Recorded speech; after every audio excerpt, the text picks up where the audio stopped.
Tire aquela mulher negra da nossa família antes que ela te prenda com um filho. Dona Vitória Álvares Montenegro havia ordenado aquilo 7 anos atrás. Henrique obedeceu. Agora o avô Eduardo Álvares Montenegro estava morto. Um império avaliado em 800 milhões de dólares. A família se reuniu para a leitura do inventário como abutres. O advogado pigarreou. Todo o patrimônio do senhor Eduardo Álvares Montenegro será destinado aos seus bisnetos. A família sorriu, depois franziu o rosto. Henrique não tinha filhos. A irmã dele também não. O advogado continuou. Localizamos 3 bisnetos. A porta se abriu. Rafaela dos Santos entrou usando um vestido coral elegante, os cabelos em pequenos cachos perfeitamente arrumados. 3 crianças vestidas de forma simples e formal vieram logo atrás. Olá a todos. Conheçam os únicos bisnetos do senhor Eduardo. Dona Vitória apertou o colar de pérolas com tanta força que o fio se rompeu, as pérolas se espalhando pelo chão. A esposa de Henrique gritou: "Você me disse que nunca teve filhos." Os trigêmeos olharam ao redor da sala. "Mamãe, essa é a nossa casa nova, mas antes de entrarmos nessa história, diga de onde você está assistindo e que horas são agora. Inscreva-se no canal e vamos começar." Ele se foi. A enfermeira estava parada na porta do quarto, as mãos cruzadas à frente do uniforme branco. A voz era baixa, mas clara. Eduardo Álvares Montenegro havia parado de respirar às 11h43 de uma terça-feira fria de março. Ele tinha 89 anos. O câncer vinha consumindo seu corpo havia 9 meses.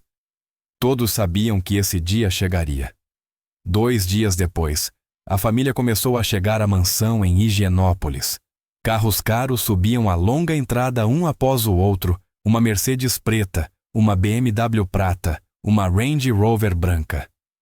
Os carros estacionaram em uma linha perfeita diante da entrada principal. Homens de terno escuro e mulheres de vestido preto desciam, abraçavam-se, cochichavam sobre o funeral, perguntavam como os outros estavam lidando com a perda, mas pensavam principalmente no inventário. Henrique Álvares Montenegro estava sentado no banco do passageiro de um Audi cinza, enquanto sua esposa Amanda Ribeiro Montenegro dirigia até a mansão. Ele tinha 33 anos, cabelos castanho claros e olhos verdes, vestia um terno preto com gravata azul escura. Amanda usava um vestido preto e brincos de pérola segurando o volante com as 2 mãos. "Quanto você acha que vamos receber?" perguntou Amanda. Henrique olhou pela janela para as árvores sem folhas ao longo da entrada. "Não sei." "Seu avô valia 800 milhões de dólares, disse Amanda. "Foi isso que o advogado contou à sua avó no ano passado." 800 milhões, Henrique. Mesmo dividido entre você, Isabela, e os primos, são mais de 100 milhões para cada um. Não deveríamos falar disso agora, disse Henrique. Por que todo mundo aqui está pensando a mesma coisa? Ela tinha razão. Henrique sabia disso. Ele olhou para a mansão enquanto se aproximavam. A casa tinha 22 quartos. Ele havia crescido visitando aquele lugar todos os domingos para almoços em família. Seu avô Eduardo havia construído o Grupo Montenegro a partir de um pequeno negócio, até transformá-lo em uma empresa que faturava 50 milhões por ano. Agora, Eduardo estava morto, e tudo o que ele construiu seria dividido. Amanda estacionou o carro e desligou o motor. Conferiu o batom no espelho. Estou bem assim, está ótima, disse Henrique. Eles entraram juntos. O hall de entrada estava cheio de pessoas vestidas de preto. Henrique viu sua irmã Isabela Álvares Montenegro parada perto da escada. Ela tinha 31 anos, cabelos loiros presos em um coque apertado. Ao vê-lo, aproximou-se rapidamente. Oi, disse ela abraçando-o depressa. Oi, você já viu a vovó Vitória? Ainda não. Ela está na biblioteca com o advogado. Estão se preparando para a leitura. Você sabe o que tem no inventário? Perguntou Henrique. Isabela abaixou a voz. Ouvi a vovó dizer que o vovô mudou tudo alguns meses antes de morrer. Mudou como não sei, mas ela parecia muito irritada. Amanda se aproximou. Mudou para pior. Isabela deu de ombros. Não sei. Vamos descobrir em breve. Uma porta se abriu no fim do corredor e um homem de terno cinza saiu. Ele tinha cerca de 50 anos, cabelos escuros e óculos. Era o Dr. Roberto Azevedo, advogado de Eduardo, havia mais de 20 anos. Por favor, todos para a biblioteca, disse ele com voz calma e profissional. Já podemos começar. A família caminhou pelo corredor até a biblioteca. O cômodo era grande, com estantes de madeira escura cobrindo todas as paredes, livros do chão ao teto. Uma mesa longa ficava no centro, cercada por cadeiras. Na cabeceira estava sentada Dona Vitória Álvares Montenegro. Ela tinha 82 anos, cabelos brancos, presos em um coque perfeito, vestia um vestido preto e um colar de pérolas. Mantinha a postura ereta, as mãos apoiadas em uma bengala de madeira, observando cada pessoa que entrava sem deixar transparecer emoção alguma. Henrique sentou-se ao lado de Amanda. Isabela sentou-se em frente a eles. Os primos Daniel e Cristina ficaram do outro lado da mesa. Ninguém falou nada. O único som vinha das cadeiras arrastando no piso de madeira e das pessoas se mexendo em seus lugares. O Dr. Roberto Azevedo estava de pé na cabeceira da mesa, ao lado de Dona Vitória. Ele segurava uma pasta de couro, abriu-a e retirou vários documentos. Obrigado a todos por estarem aqui, disse Roberto Azevedo. Eu sei que este é um momento difícil. O Sr. Eduardo Álvares Montenegro foi um homem extraordinário que construiu algo verdadeiramente notável. Ele fez uma breve pausa. Ele queria garantir que seu legado continuasse após sua morte. Vou ler agora o seu último testamento assinado e devidamente testemunhado no dia 10 de fevereiro deste ano. 10 de fevereiro, 2 semanas antes da morte de Eduardo. Roberto Azevedo pigarreou e começou a leitura. Eu, Eduardo Álvares Montenegro, estando em pleno uso de minhas faculdades mentais e físicas, declaro este como meu último testamento, revogando todos os testamentos e codicilos anteriores. Henrique lançou um olhar rápido para Isabela. Ela encarava o advogado com as mãos cruzadas sobre a mesa. Deixo todo o meu patrimônio. Continuou Roberto Azevedo, incluindo ativos financeiros imóveis, participações empresariais e investimentos avaliados em aproximadamente 800 milhões de dólares, para serem divididos igualmente entre todos os meus bisnetos. A tensão na sala diminuiu. Algumas pessoas sorriram. Amanda estendeu a mão por baixo da mesa e apertou a de Henrique. Bisnetos. Isso significava que o dinheiro iria para os filhos dos netos de Eduardo, mas nenhum dos netos tinha filhos. Isabela inclinou-se para a frente. Espera, sussurrou. Henrique virou-se para ela. O que nenhum de nós tem filhos, disse Isabela.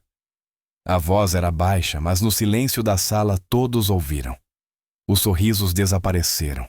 As pessoas se entreolharam confusas. Daniel recostou-se na cadeira. Cristina franziu a testa. A mão de Amanda ficou rígida dentro da de Henrique. Isso é correto, disse Roberto Azevedo, olhando para os papéis à sua frente. No entanto, 3 bisnetos foram localizados e devidamente confirmados por meio de exames de DNA realizados pelo próprio Sr. Eduardo antes de seu falecimento. Essas crianças são as únicas herdeiras do patrimônio. A mão de Dona Vitória apertou com força a bengala. Do que você está falando, ela exigiu. Roberto Azevedo caminhou até a porta da biblioteca e a abriu lentamente. Todos se viraram para olhar. Uma mulher estava parada na entrada. Ela segurava as mãos de 3 crianças, 2 meninos e uma menina que aparentavam ter cerca de 6 anos. A mulher tinha a pele castanho escura e cabelos negros curtos e cacheados. Vestia jeans e um suéter azul simples. As crianças usavam roupas limpas, mas nada sofisticado. Mantinham-se próximas à mãe, olhando ao redor com os olhos arregalados. O corpo inteiro de Henrique gelou. Ele conhecia aquele rosto. Rafaela dos Santos. Não havia 7 anos. Desde o dia em que ligou para ela e encerrou o relacionamento.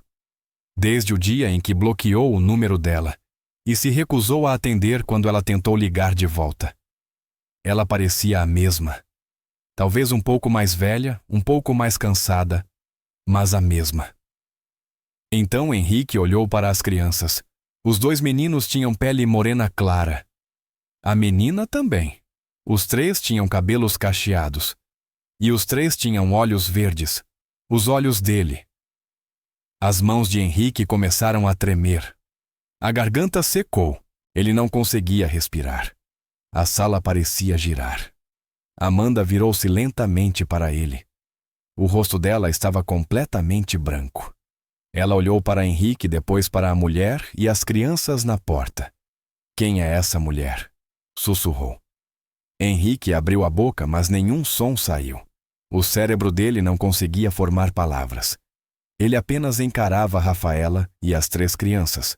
Os olhos verdes, os olhos dele refletidos em 3 rostos pequenos. Os dedos de Amanda cravaram-se no braço dele. Henrique, quem é essa mulher?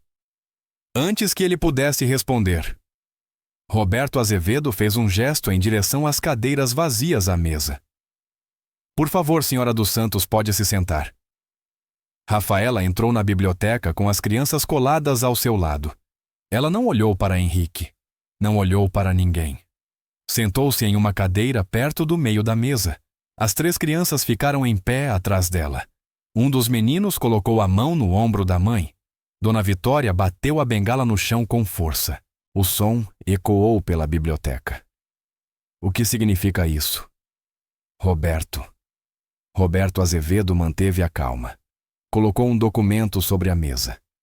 6 meses antes de sua morte, o Sr. Eduardo contratou uma equipe de investigadores particulares. Ele pediu que procurassem possíveis herdeiros que a família pudesse desconhecer. Os investigadores localizaram a senhora Rafaela dos Santos e seus 3 filhos vivendo na região de Zona Leste, em São Paulo. Isso é absurdo, disse Dona Vitória com a voz afiada e fria. Eduardo nunca mencionou nada disso para mim. Ele solicitou especificamente que a investigação fosse mantida em sigilo, respondeu Roberto Azevedo, colocando outro documento sobre a mesa. Os exames de DNA foram realizados por um laboratório independente em fevereiro. Os resultados confirmaram que Mateus Lucas e Ana Clara dos Santos são filhos biológicos de Henrique Álvares Montenegro. A mão de Isabela voou até a boca. Cristina soltou um suspiro audível. Daniel inclinou-se para a frente, encarando Henrique. O rosto de Amanda ficou vermelho. Isso é impossível, disse ela com a voz trêmula. Henrique não tem filhos. Ele teria me contado. Henrique finalmente encontrou a voz. Eu não sabia. As palavras saíram fracas, quebradas. Eu juro que não sabia. Você não sabia, Amanda levantou-se bruscamente da cadeira. Você não sabia que tinha 3 filhos, Amanda, por favor, sente-se, disse o Dr. Roberto Azevedo. Não. Amanda apontou para Rafaela. Quem é ela? Quando foi isso? Quanto tempo vocês ficaram juntos? Há 7 anos, disse Rafaela em voz baixa. Todos se viraram para olhá-la. Ela manteve os olhos fixos na mesa à sua frente. Henrique e eu ficamos juntos há 7 anos. Namoramos por 2 anos.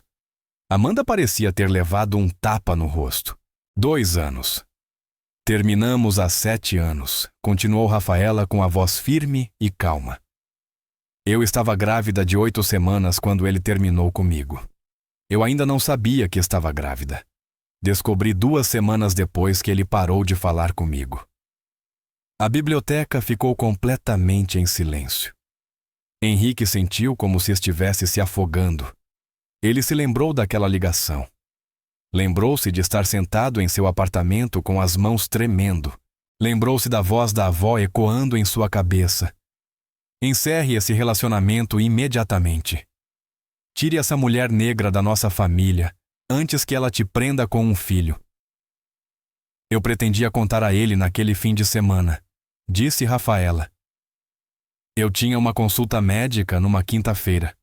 O médico fez um ultrassom. Ele me disse que eu estava grávida de trigêmeos. Fiquei em choque. Fiquei com medo, mas também fiquei feliz.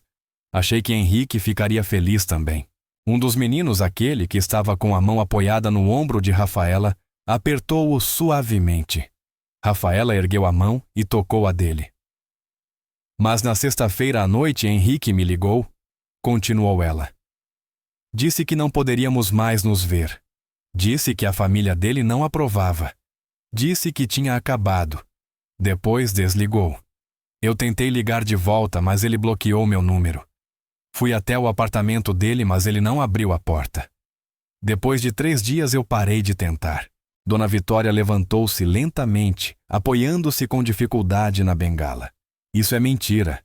Essa mulher está mentindo para roubar esta família. Rafaela finalmente levantou o olhar. Encarou Dona Vitória diretamente. Eu nunca procurei a senhora. Nunca procurei ninguém da sua família. Criei meus filhos sozinha porque o seu neto deixou a escolha dele muito clara. Você deveria ter me contado, disse Henrique com a voz falhando. Você deveria ter dito que estava grávida. Por que Rafaela virou-se para ele pela primeira vez? Para que você mandasse eu me livrar deles, para que sua família me pagasse para desaparecer. Você bloqueou meu número, Henrique. Você foi muito claro. Eu não sabia que você estava grávida. Teria feito alguma diferença. A voz de Rafaela era baixa, mas as palavras cortaram o ar da sala. Você teria ficado, teria enfrentado sua família ou teria feito exatamente o que eles mandaram. Henrique não respondeu. Os dois sabiam a verdade. Amanda pegou a bolsa no encosto da cadeira. Eu não acredito nisso. Eu não acredito em você. Ela olhou para Henrique, lágrimas escorrendo pelo rosto. Você me disse que não tinha filhos. Você me disse que não tinha segredos. Nós estamos casados há 5 anos, Henrique. 5 anos. Amanda espera. Você sabia, Amanda exigiu. Diga a verdade agora. Você sabia dessas crianças? Não disse Henrique. Eu juro que não sabia. Eu não acredito em você. A voz de Amanda quebrou. Eu não acredito mais em nada do que você diz. Ela se virou e saiu da biblioteca. Os passos ecoaram pelo corredor.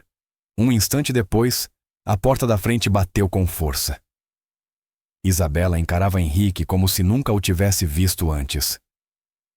Você namorou com ela por 2 anos e nunca nos contou.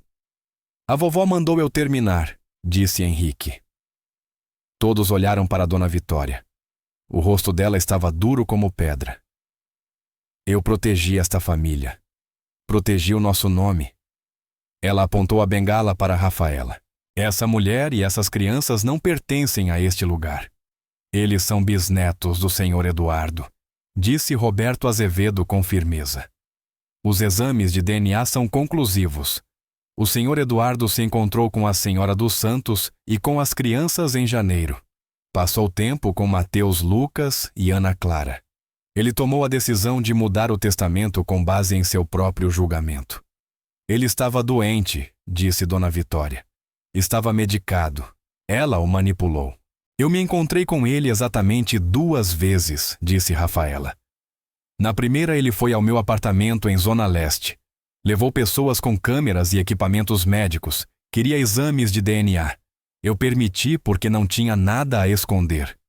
Os resultados comprovaram que essas crianças são filhas de Henrique. 2 semanas depois ele voltou. Sentou no meu sofá, brincou com blocos com Mateus e Lucas. Ouviu Ana Clara cantar uma música da escola. Depois foi embora. Só isso. Eu nunca pedi dinheiro. Nunca pedi nada. Mentirosa, sibilou Dona Vitória. Você planejou tudo isso. Envenenou a mente dele contra a própria família. A sua família rejeitou meus filhos por causa da cor da pele deles, disse Rafaela. A voz permanecia firme, mas as mãos apertavam a borda da mesa. Eduardo me contou o que a senhora disse a Henrique 7 anos atrás. Disse que ameaçou deserdá-lo se ele não me deixasse. Disse que me chamou de coisas terríveis. Disse que errou ao permanecer em silêncio. Disse que queria corrigir o erro. O corpo inteiro de Dona Vitória tremia de ódio. Nós vamos contestar esse testamento na justiça. Vamos provar que você o manipulou. Vamos arrastar o seu nome por todos os jornais deste estado. Quando terminarmos, você não terá nada. Eu já não tinha nada, disse Rafaela em voz baixa. Criei 3 filhos com o salário de uma enfermeira em um apartamento de 2 quartos. Trabalhei em turnos dobrados para pagar a creche. Comprei as roupas deles em lojas de usados. Fiz tudo isso sozinha porque a sua família decidiu que nós não éramos bons o bastante. Esse dinheiro não é para mim. É para Mateus Lucas e Ana Clara. É a herança deles de um homem que realmente se importou com eles. Dona Vitória levantou a bengala e apontou diretamente para Rafaela. A mão tremia, mas a voz era firme. Você não vai levar o que pertence à minha família. Eu vou garantir que você perca tudo. Roberto Azevedo fechou a pasta à sua frente. Esta reunião está encerrada. O testamento permanece válido conforme redigido, a menos que seja contestado judicialmente. Senhora dos Santos, entrarei em contato amanhã para discutir os próximos passos. Rafaela levantou-se. Pegou as mãos dos 2 filhos. A filha segurou o suéter da mãe. Os 4 saíram juntos da biblioteca sem olhar para trás. Dona Vitória permaneceu sentada, os nós dos dedos brancos no cabo da bengala. Esperou até que Rafaela e as crianças deixassem a mansão. Então se virou para os familiares que restaram. Todos para fora, disse ela. Exceto você, Henrique. Isabela levantou-se rapidamente. Daniel e Cristina a seguiram. A porta se fechou atrás deles. Henrique ficou paralisado na cadeira. A avó o encarava com olhos de gelo. Você tem ideia do que fez? Perguntou Dona Vitória. Eu não sabia que ela estava grávida, disse Henrique. Isso não importa agora. O que importa é consertar esse desastre. Dona Vitória pegou o telefone sobre a mesa. Vou ligar para Ricardo Farias em Nova York.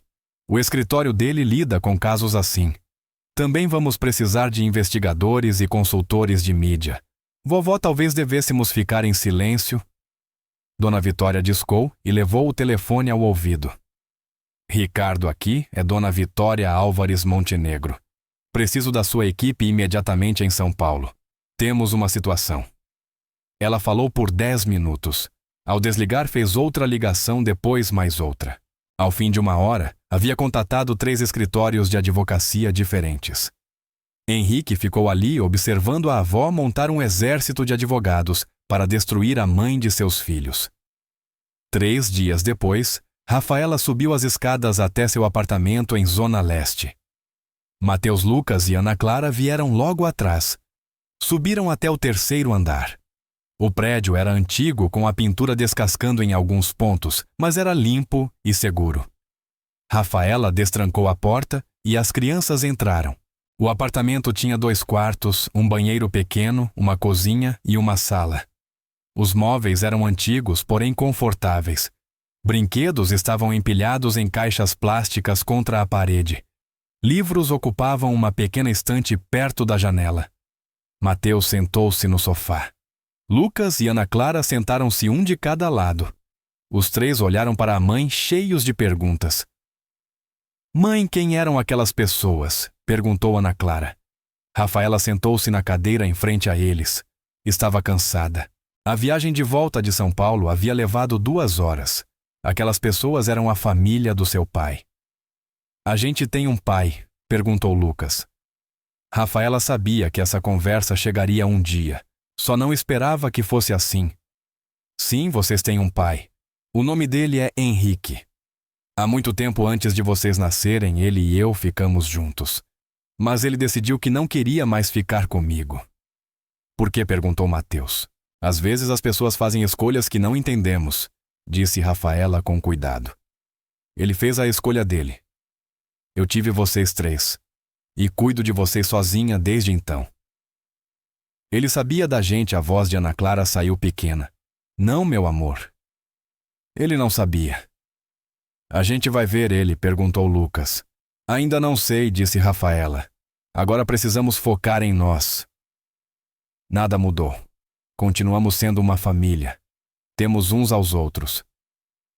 Mateus olhou para a mãe com seriedade. Aquelas pessoas estavam com raiva. Sim, estavam.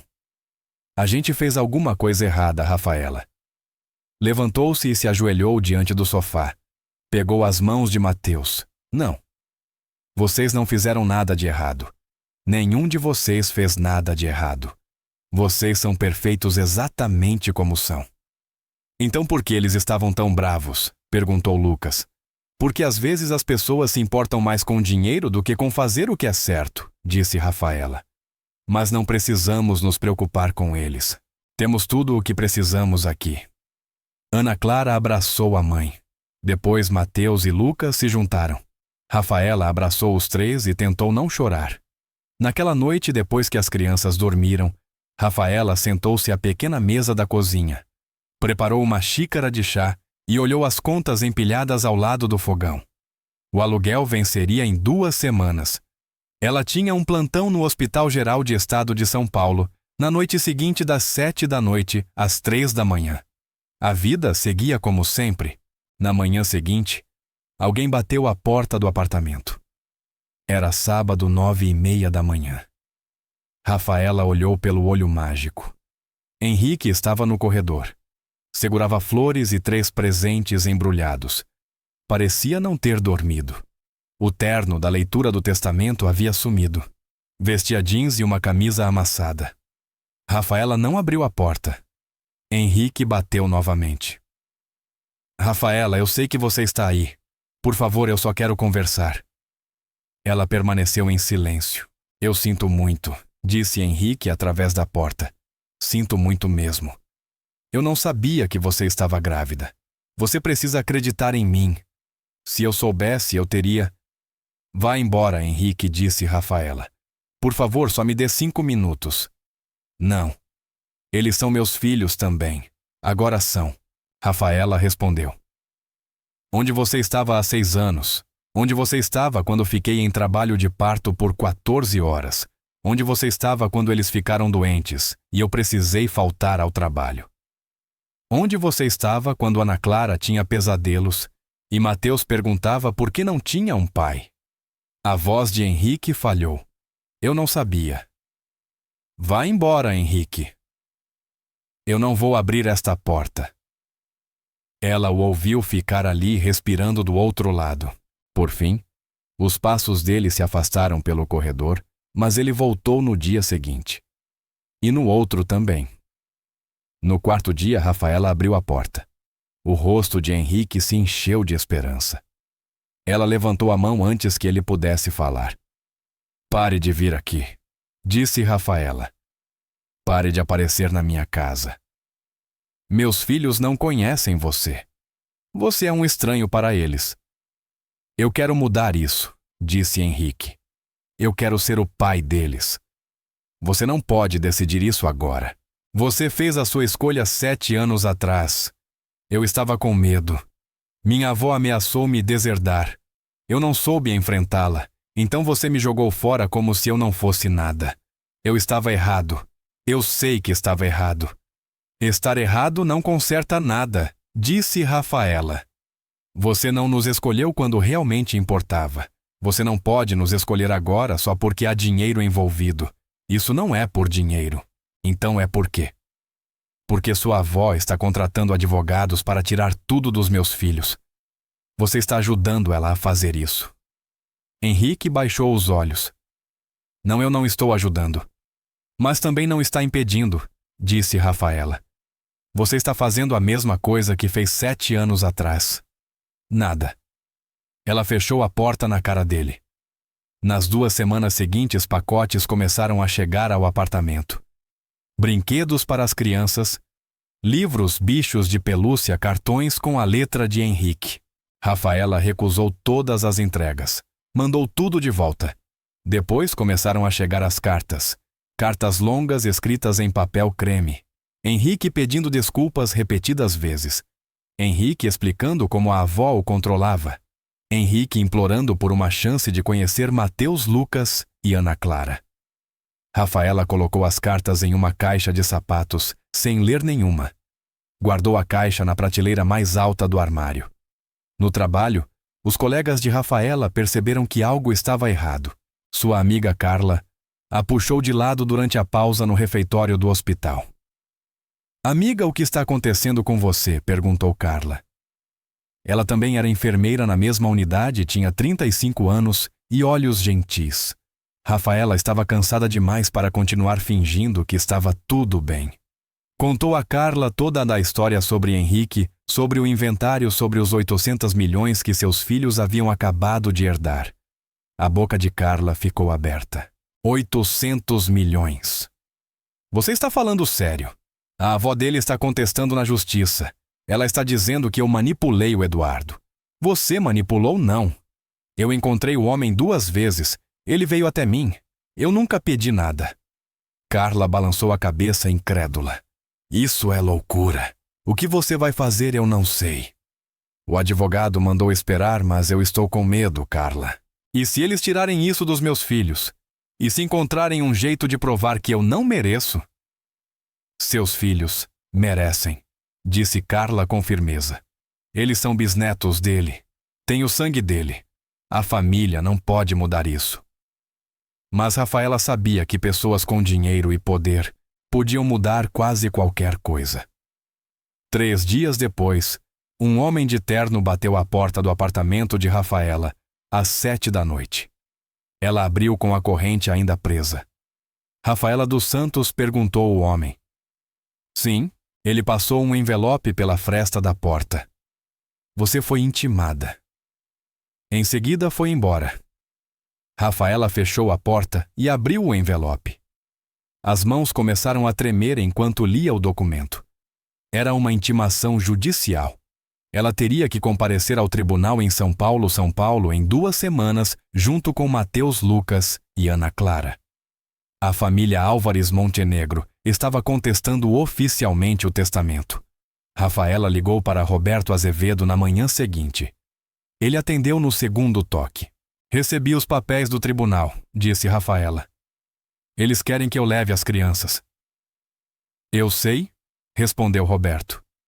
A família protocolou a contestação formal ontem. Eles estão alegando que Eduardo não tinha capacidade mental quando mudou o testamento. O que isso significa? Significa que vão dizer que ele não estava pensando com clareza por causa da doença e dos medicamentos. Vão argumentar que ele foi facilmente manipulado. Eu me encontrei com ele 2 vezes. Eu sei, vamos provar isso. Mas antes, eles estão exigindo novos exames de DNA. O juiz aprovou o pedido hoje de manhã, mas o Eduardo já fez exames. Os advogados da família dizem que esses exames não são confiáveis porque foram solicitados pelo próprio Eduardo. Eles querem testes independentes determinados pelo tribunal. Rafaela fechou os olhos. Quando sexta-feira, vou te mandar o endereço do laboratório. Traga as 3 crianças. Na tarde de sexta-feira, Rafaela levou Mateus Lucas e Ana Clara a um prédio médico no centro de São Paulo. O edifício era alto com grandes janelas de vidro. Por dentro, os corredores eram brancos e cheiravam a produtos de limpeza. As crianças permaneceram coladas à mãe. Uma mulher de jaleco os conduziu até uma sala pequena. Só precisamos de um cotonete na bochecha de cada criança, disse ela. Não dói nada. Mas quando a mulher se aproximou com os cotonetes, Ana Clara começou a chorar. Eu não quero. Está tudo bem, meu amor, disse Rafaela. Ela se ajoelhou e segurou as mãos de Ana Clara. Lembra quando o dentista olhou seus dentes? É parecido com isso. Ela só vai esfregar um pouquinho dentro da sua bochecha. Sem agulhas, eu prometo. Sem agulhas? Perguntou Ana Clara. Sem agulhas. Ana Clara deixou que a mulher passasse o cotonete dentro da bochecha. Depois Mateus e Lucas fizeram o mesmo. Tudo levou menos de 5 minutos. Viu? Disse Rafaela. Não foi ruim. A gente pode tomar sorvete agora? Perguntou Lucas. Sim, podemos tomar sorvete. Eles saíram do prédio e caminharam até uma sorveteria a 2 quarteirões dali. Rafaela deixou que cada um escolhesse o sabor que quisesse. Sentou-se com eles em uma mesinha perto da janela e os observou comer. As crianças não faziam ideia do que estava acontecendo. Não entendiam que havia pessoas tentando tirar o futuro delas. Os resultados do DNA chegaram 5 dias depois, Roberto Azevedo ligou para Rafaela no trabalho durante o intervalo. Os resultados são conclusivos, disse ele. Henrique é o pai biológico. O tribunal confirmou. Ótimo, disse Rafaela. Mas os advogados da família Álvares Montenegro já estão avançando para o próximo argumento. Eles estão alegando que você é uma mãe incapaz. A mão de Rafaela se apertou em torno do telefone. O que eles protocolaram os documentos hoje de manhã? Estão dizendo que as crianças estariam melhor sob a guarda de Henrique porque você mora em um bairro inseguro e trabalha em horários irregulares. Eu criei meus filhos sozinha por 6 anos. Eles são felizes e saudáveis. Eu sei. E vamos provar isso também. Mas você precisa se preparar. Isso vai piorar antes de melhorar. 2 dias depois, Rafaela teve que comparecer ao Fórum de São Paulo para prestar depoimento. Roberto Azevedo sentou-se ao lado dela em uma mesa comprida. Do outro lado, estavam 3 advogados de ternos caros representando a família Álvares Montenegro. O advogado principal era um homem chamado Ricardo Farias. Ele tinha cerca de 60 anos, cabelos grisalhos e olhos frios. Abriu uma pasta e olhou diretamente para Rafaela. Senhora dos Santos, quantos homens a senhora namorou antes de conhecer Henrique Álvares Montenegro? Roberto Azevedo interrompeu. Isso não é relevante. É relevante para estabelecer um padrão, respondeu Ricardo Farias, a juíza. Uma mulher chamada Patrícia Reis assentiu com a cabeça. Responda à pergunta, senhora dos Santos. 3, disse Rafaela. E quanto tempo duraram esses relacionamentos? Um durou 6 meses, outro 1 ano e outro 3 meses. Então a senhora tem um histórico de relacionamentos curtos. Eu era jovem. Estava na faculdade de enfermagem. Namorei como qualquer outra pessoa. Como a senhora pode ter certeza de que Henrique Álvares Montenegro é o pai de seus filhos? Rafaela o encarou, porque o exame de DNA que o senhor exigiu acabou de provar isso. Mas a senhora não sabia disso 7 anos atrás, quando engravidou. Poderia ter se envolvido com outros homens. Não me envolvi. A senhora está pedindo que este tribunal acredite que foi fiel a um homem que terminou com você. Nós não terminamos até depois de eu já estar grávida. Eu só não sabia ainda. Ricardo Farias folheou alguns papéis. A senhora mora na Rua Zona Leste, número 427, em São Paulo. Está correto, sim. Esse bairro tem um dos maiores índices de criminalidade de estado de São Paulo. É onde eu consigo morar. Então a senhora admite que seus filhos vivem em um ambiente perigoso. Meus filhos estão seguros.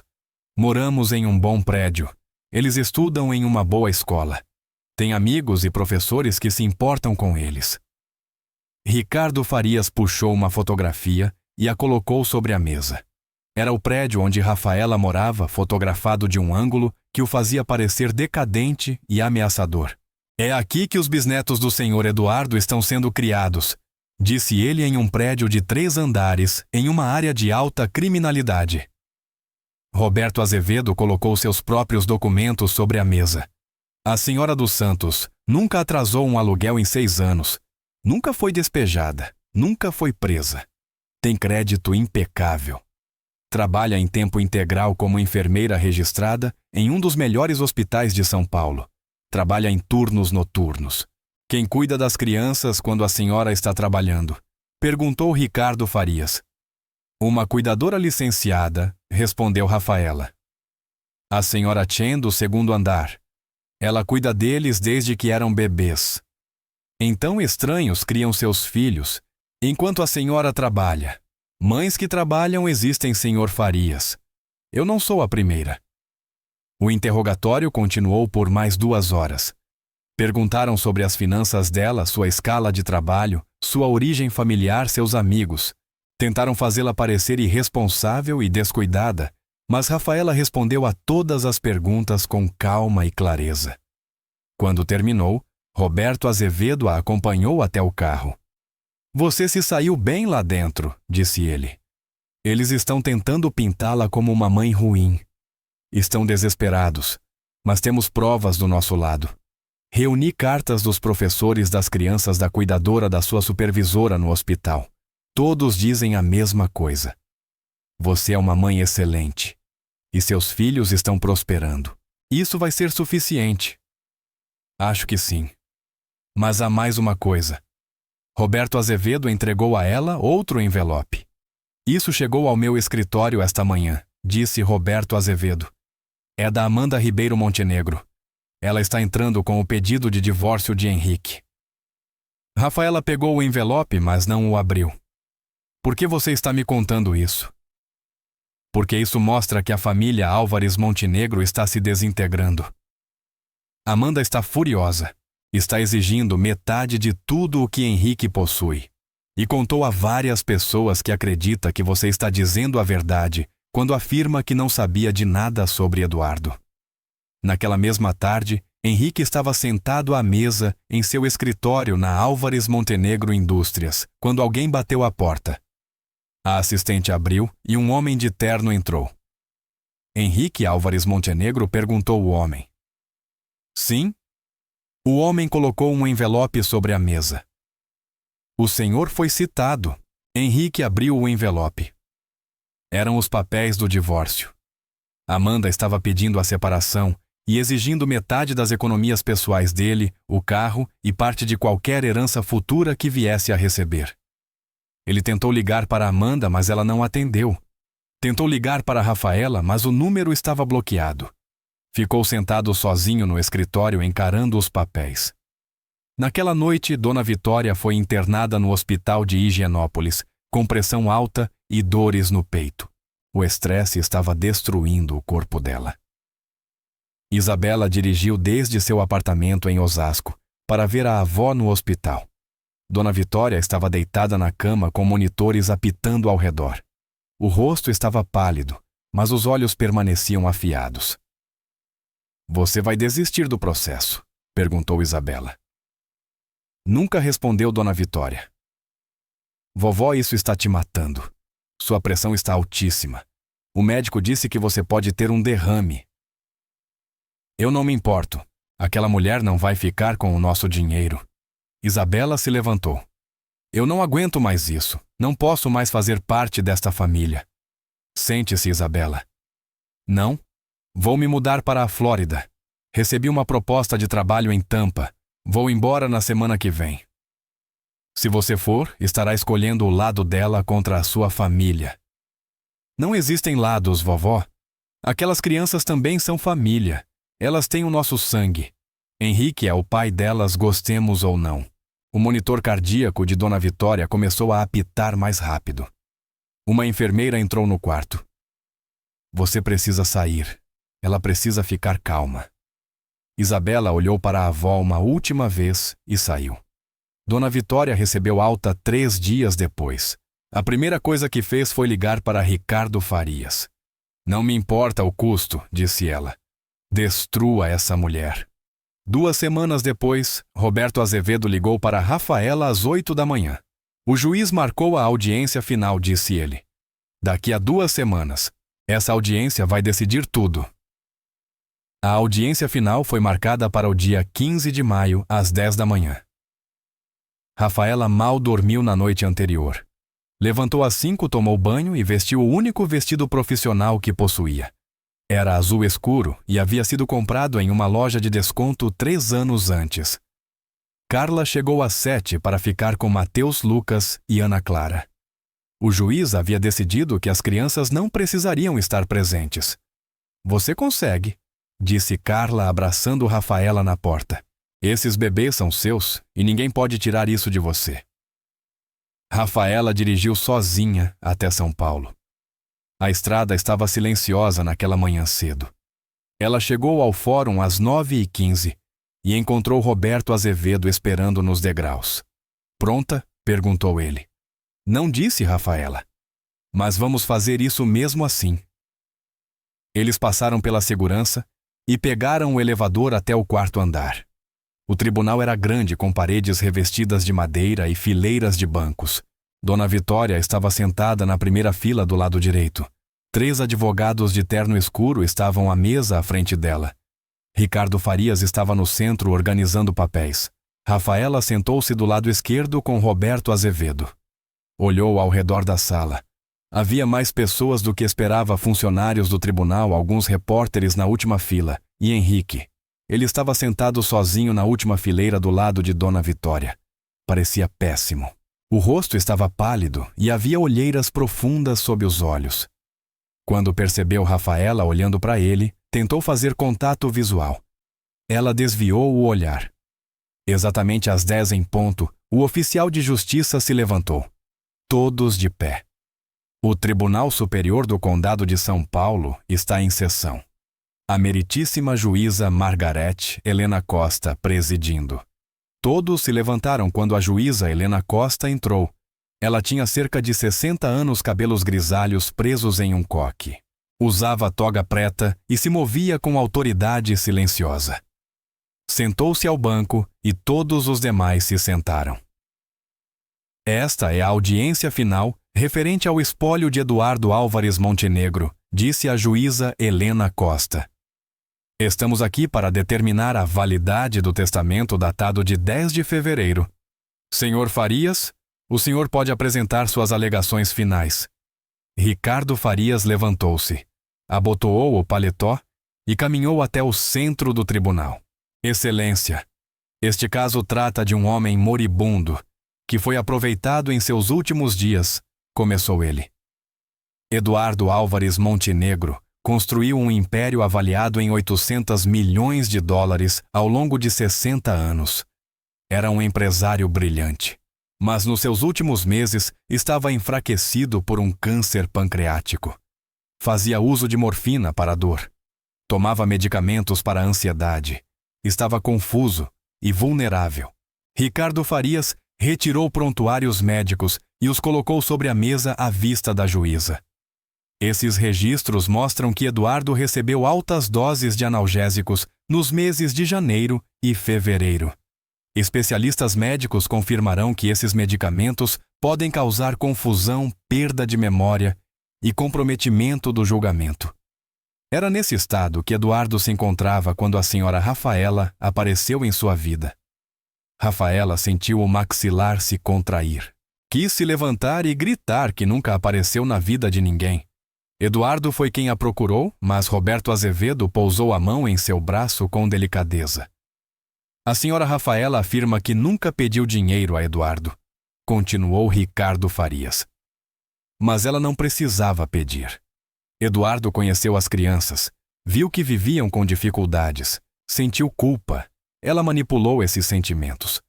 Usou a culpa dele para convencê-lo a mudar um testamento que estava em vigor havia 20 anos. Ricardo Farias apontou para Rafaela. Esta mulher quer que este tribunal acredite que Eduardo Álvares Montenegro, um homem que passou a vida inteira construindo segurança para sua família, deixaria tudo para 3 crianças que encontrou 1 ou 2 vezes. Isso desafia a lógica, desafia a razão. A única explicação é que ele não estava em pleno juízo. Ele se virou para a juíza Helena Costa. A família Álvares Montenegro não está contestando este testamento por preconceito ou ódio. Está contestando porque sabe que seu avô foi manipulado. Eles sabem que este testamento não reflete a verdadeira vontade dele. Pedimos a este tribunal que invalide o testamento de 10 de fevereiro e restaure o testamento anterior de 2011. Ricardo Farias sentou-se. Dona Vitória assentiu para ele com aprovação. A juíza Helena Costa olhou para Roberto Azevedo. Senhor Azevedo, suas alegações finais. Roberto Azevedo levantou-se. Estava calmo e sua voz era firme. Excelência. O outro lado passou 3 meses tentando provar que Eduardo Álvares Montenegro era mentalmente incapaz. Eles falharam. O médico pessoal de Eduardo testemunhou que ele permaneceu lúcido até o dia de sua morte. Seus parceiros de negócios testemunharam que ele estava afiado e coerente nas reuniões. Suas enfermeiras testemunharam que ele sabia exatamente o que estava fazendo. Roberto Azevedo caminhou em direção ao banco da juíza. A verdade é simples. Eduardo contratou investigadores para encontrar todos os seus herdeiros. Esses investigadores encontraram a senhora Rafaela e seus filhos. Os testes de DNA provaram que as crianças são descendentes biológicos de Henrique Álvares Montenegro. Eduardo os conheceu. Pediu desculpas pelo comportamento de sua família e tomou uma decisão. Escolheu deixar sua fortuna para crianças inocentes que haviam sido rejeitadas por causa de sua raça.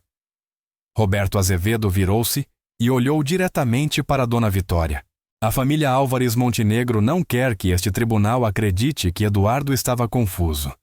Quer que este tribunal ignore o fato de que rejeitaram 3 crianças porque a mãe delas é negra. Querem apagar a existência dessas crianças. Ele voltou à mesa, pegou um tablet e disse: Excelência, tenho uma última prova. Com sua permissão, gostaria de exibir um vídeo. A juíza Helena Costa assentiu. Prossiga. Uma grande tela foi levada para o centro do tribunal. Roberto Azevedo conectou o tablet à tela. As luzes diminuíram levemente.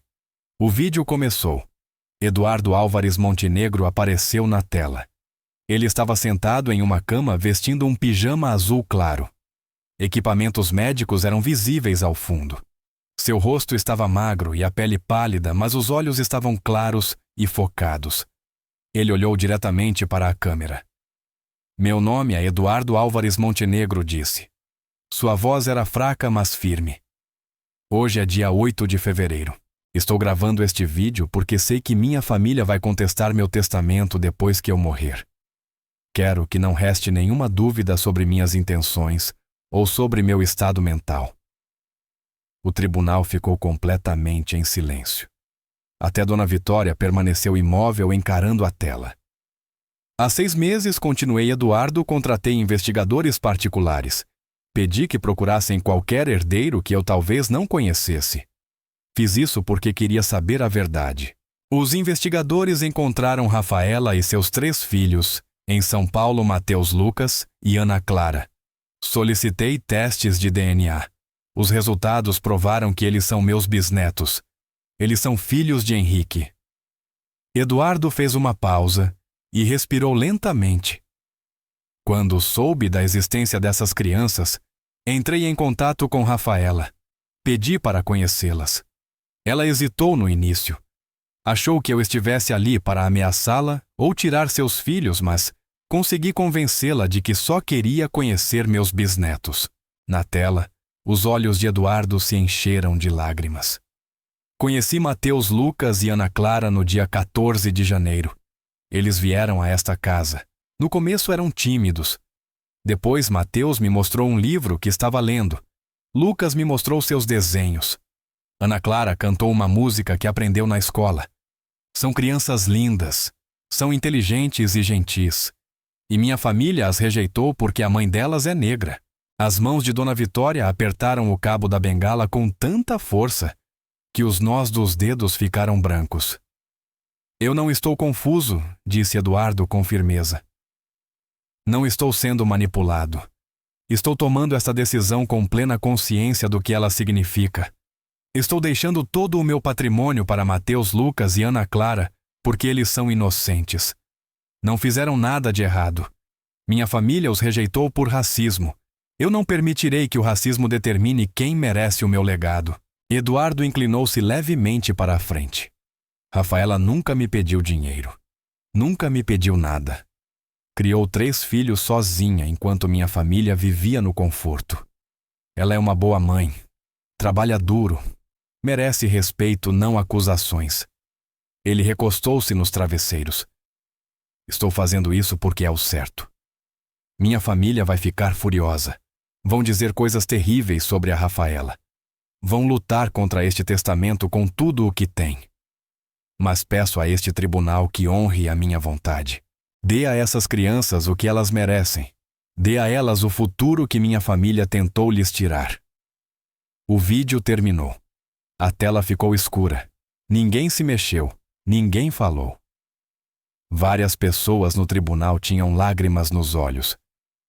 A juíza Helena Costa olhou para Dona Vitória e depois para Rafaela. Pegou o martelo. Estou pronta para proferir minha decisão. A juíza Helena Costa apoiou as mãos sobre a bancada à sua frente. Olhou os documentos espalhados depois às pessoas no tribunal. Analisei todas as provas apresentadas nos últimos 3 meses, disse. Examinei os prontuários médicos, os resultados dos testes de DNA, os depoimentos das testemunhas e a declaração em vídeo do próprio Eduardo Álvares Montenegro. Rafaela prendeu a respiração. Roberto Azevedo permaneceu absolutamente imóvel ao seu lado. Os testes de DNA são conclusivos, continuou a juíza. Mateus Lucas e Ana Clara são filhos biológicos de Henrique Álvares Montenegro. Eles são bisnetos de Eduardo Álvares Montenegro. Este fato não está em disputa. Ricardo Farias começou a se levantar, mas a juíza Helena Costa ergueu a mão. A questão central neste caso é se Eduardo Álvares Montenegro tinha capacidade mental para alterar seu testamento em 10 de fevereiro. A família Álvares Montenegro argumentou que ele estava comprometido por medicamentos para a dor e que foi facilmente manipulado. No entanto, as provas não sustentam essa alegação. A juíza Helena Costa pegou um documento. O médico de Eduardo, Dr. Alain Martinez, testemunhou que Eduardo permaneceu mentalmente lúcido até seus últimos dias. Seu parceiro de negócios, Sr. Howard Chen, testemunhou que Eduardo participou de reuniões e tomou decisões sensatas em janeiro e fevereiro. Suas enfermeiras testemunharam que ele compreendia perfeitamente tudo o que acontecia ao seu redor. A respiração de Dona Vitória ficou mais acelerada. Seu rosto começava a ficar vermelho. Mais importante, continuou a juíza. Helena Costa, o próprio Eduardo, forneceu um testemunho claro sobre seu estado mental. O vídeo que acabamos de assistir mostra um homem que entende exatamente o que está fazendo e por quê. Ele antecipou esta contestação judicial. Fez questão de documentar seu raciocínio e sua plena consciência. A juíza Helena Costa olhou diretamente para Ricardo Farias. A família Álvares Montenegro também sugeriu que a senhora Rafaela manipulou Eduardo. Novamente, as provas não sustentam isso. Todos os depoimentos e registros mostram que foi Eduardo quem iniciou o contato com a senhora Rafaela, e não o contrário. Ela não o procurou. Não pediu dinheiro. Eduardo tomou uma decisão independente, baseada em seus próprios valores. Rafaela sentiu as lágrimas se acumularem atrás dos olhos, mas se recusou a deixá-las cair. Este tribunal reconhece que a decisão de Eduardo Álvares Montenegro causou revolta em sua família, disse a juíza Helena Costa.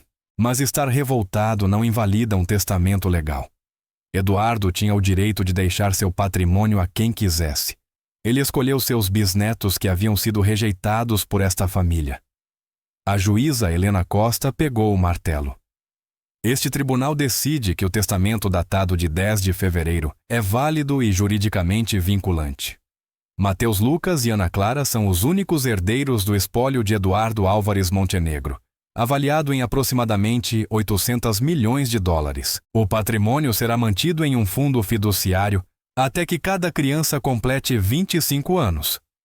A senhora Rafaela fica oficialmente nomeada como administradora fiduciária com autoridade total para gerir todos os ativos, propriedades e interesses empresariais até essa data.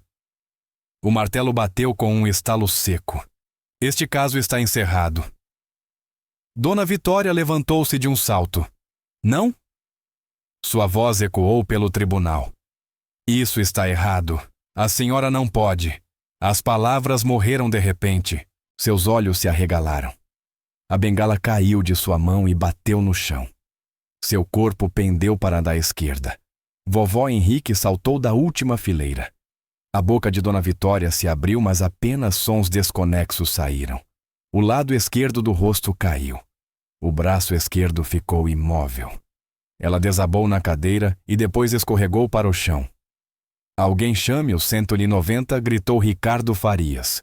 O oficial de justiça já está ligando. Preciso de uma ambulância no Tribunal Superior de São Paulo, sala 4.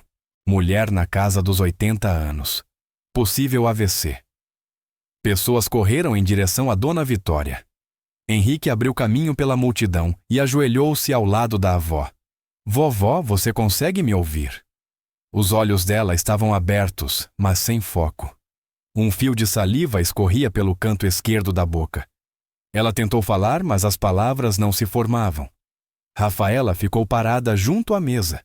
Não sentiu satisfação alguma ao ver Dona Vitória cair. Sentiu apenas um cansaço profundo. Devemos ir, disse Roberto Azevedo em voz baixa. Não deveríamos. Os paramédicos estão chegando. Não há nada que possamos fazer aqui. Rafaela deixou que Roberto Azevedo a conduzisse para fora do tribunal. No corredor, pessoas corriam em direção à sala com equipamentos médicos. Rafaela e Roberto Azevedo caminharam até os elevadores. Desceram em silêncio. Quando chegaram ao térreo, Roberto Azevedo virou-se para ela. Você venceu, disse. O testamento é válido. Seus filhos são os herdeiros. Acabou. Não parece que acabou, respondeu Rafaela. A batalha legal terminou. Agora começa a parte difícil. Administrar o patrimônio, comandar a empresa, proteger seus filhos da exposição. Eu não sei como fazer nada disso. Você vai aprender e eu vou ajudar, disse Roberto Azevedo apertando a mão dela. Vá para casa, fique com seus filhos. Eu ligo amanhã e começamos a planejar. Rafaela saiu para o sol forte de maio. Encontrou o carro na garagem e sentou-se no banco do motorista sem ligar o motor. Ficou olhando para o volante. Seus filhos eram milionários. Seus filhos eram donos de uma empresa.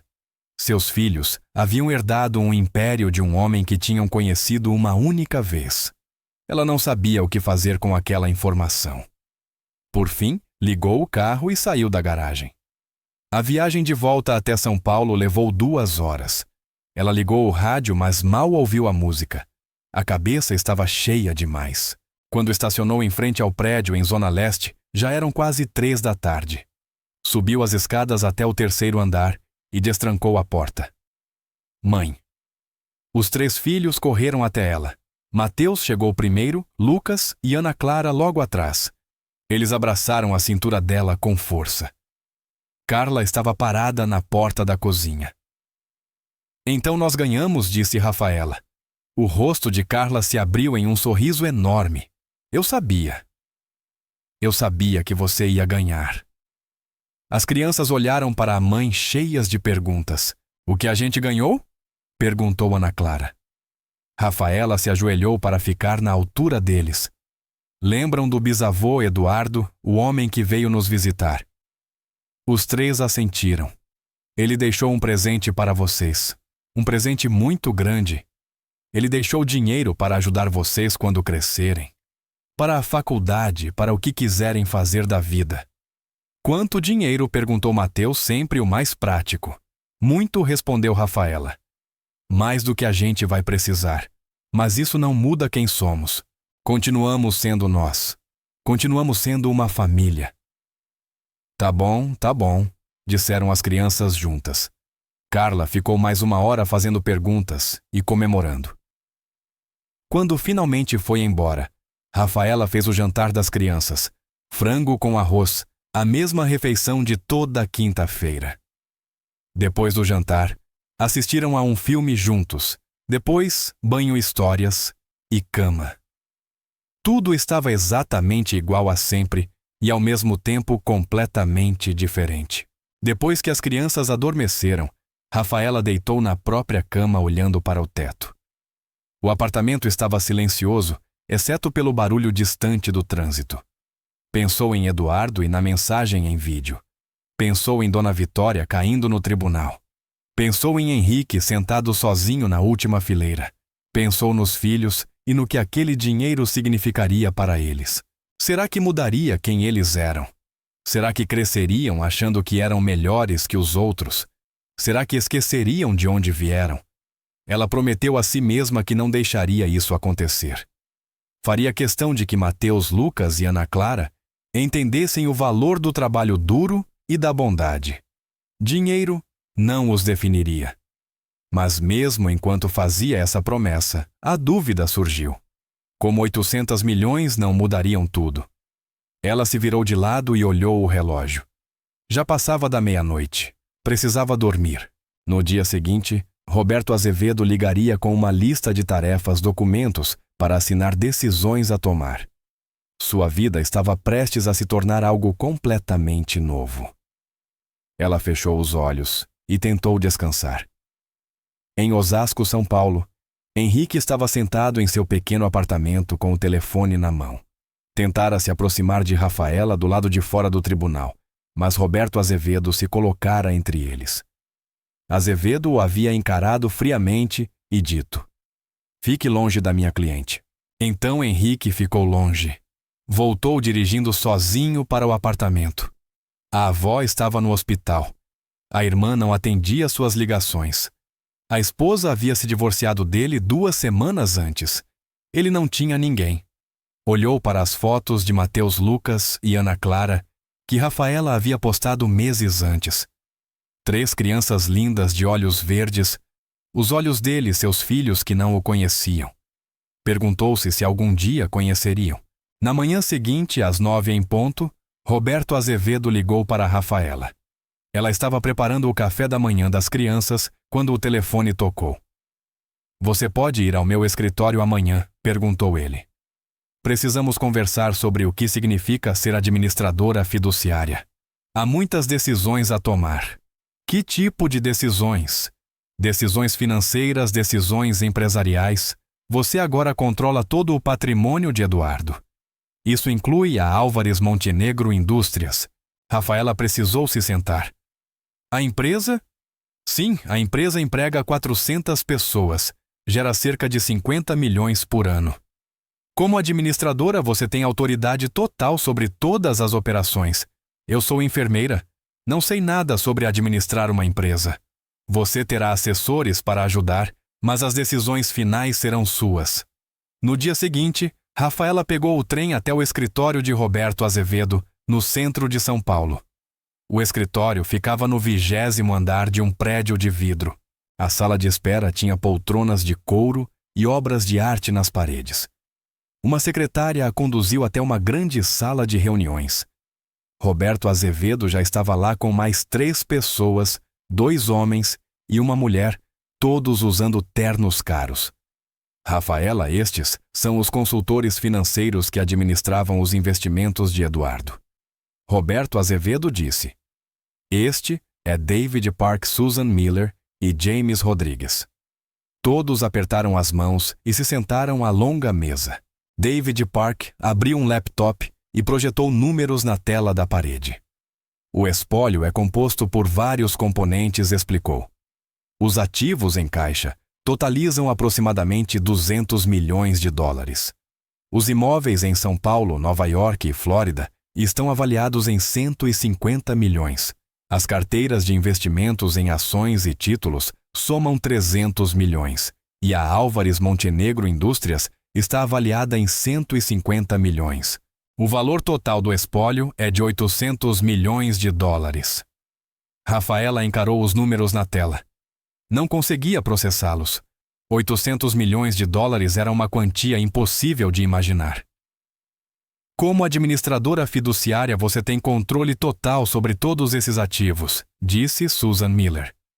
"Você pode vender propriedades, pode alterar investimentos, pode tomar qualquer decisão empresarial relacionada a Álvares Montenegro Indústrias." James Rodrigues deslizou uma pasta pela mesa em direção a Rafaela.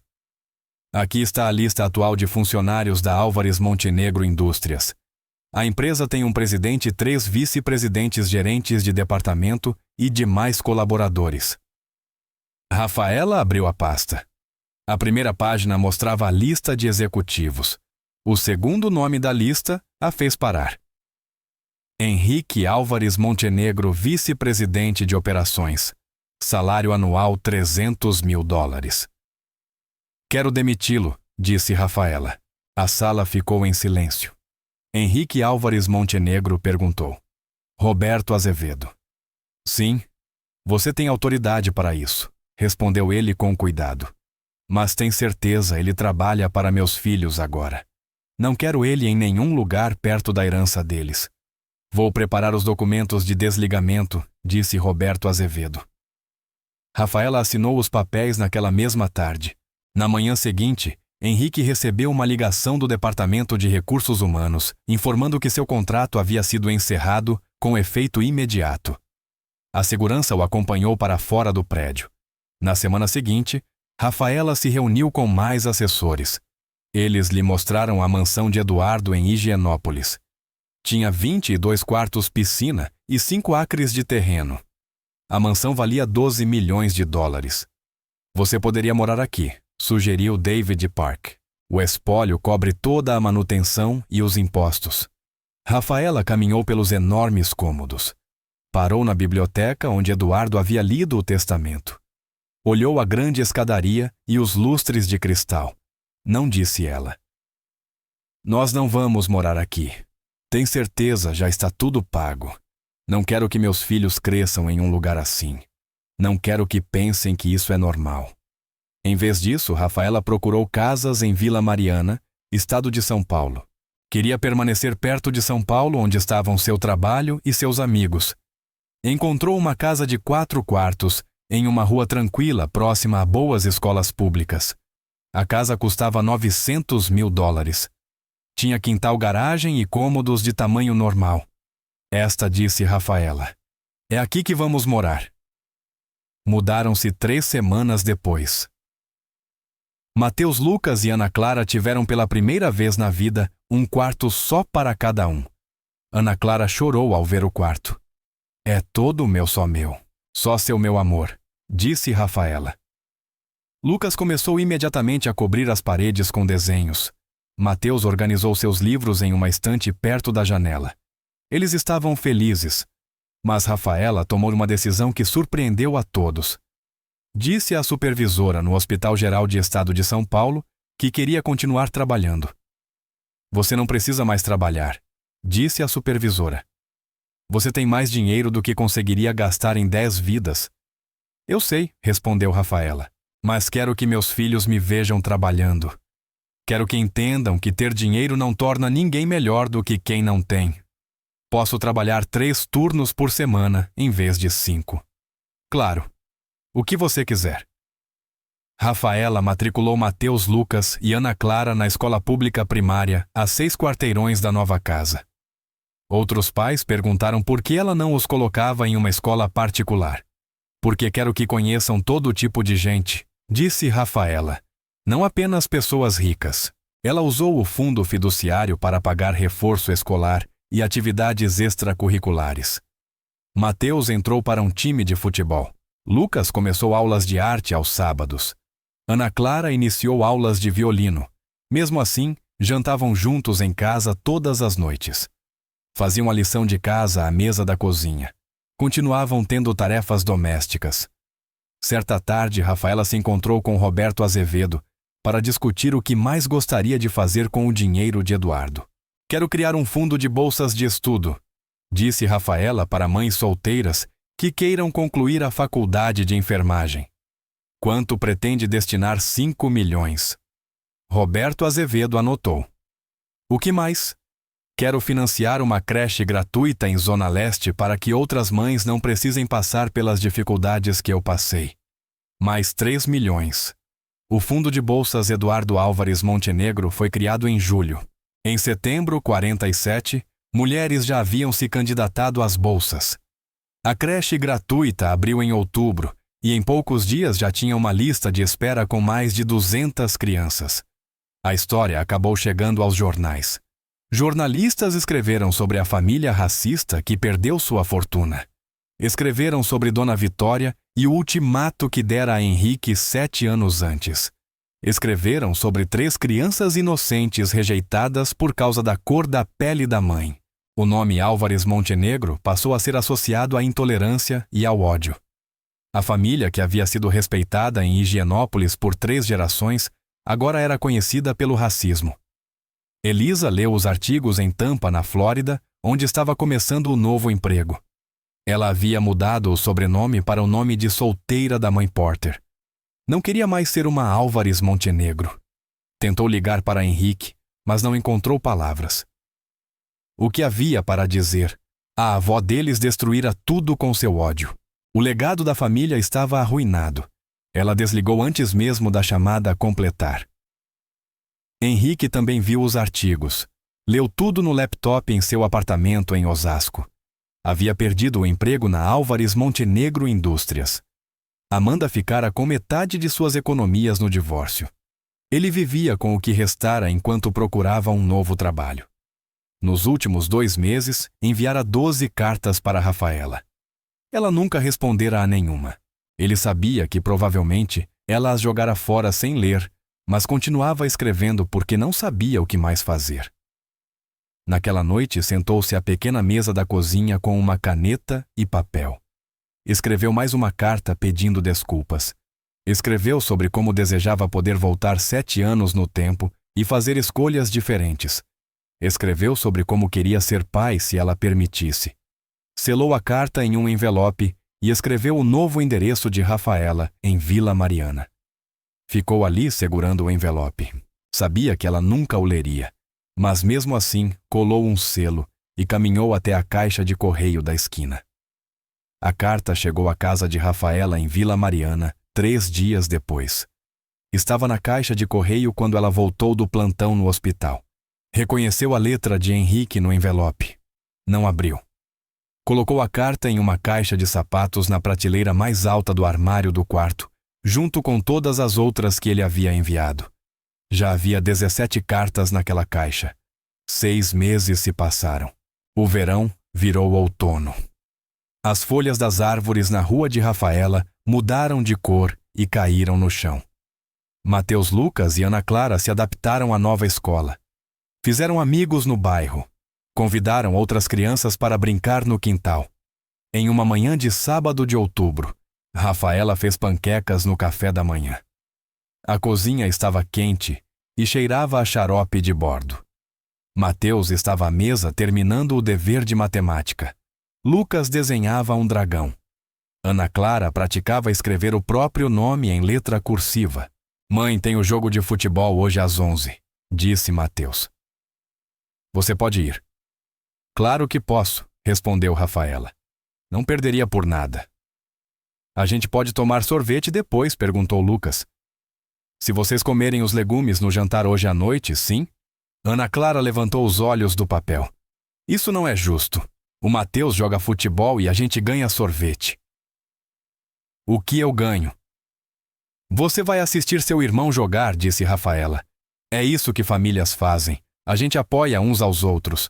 Às 10h30, todos entraram no carro de Rafaela e dirigiram até o campo de futebol. Ficava em um parque a 10 minutos de casa. O campo tinha linhas brancas pintadas na grama e pequenos gols em cada ponta. Pais montavam cadeiras dobráveis ao longo da lateral. Mateus correu para o campo com o time. Usava uma camisa vermelha com o número 7. Rafaela sentou-se em uma cadeira com Ana Clara de um lado e Lucas do outro.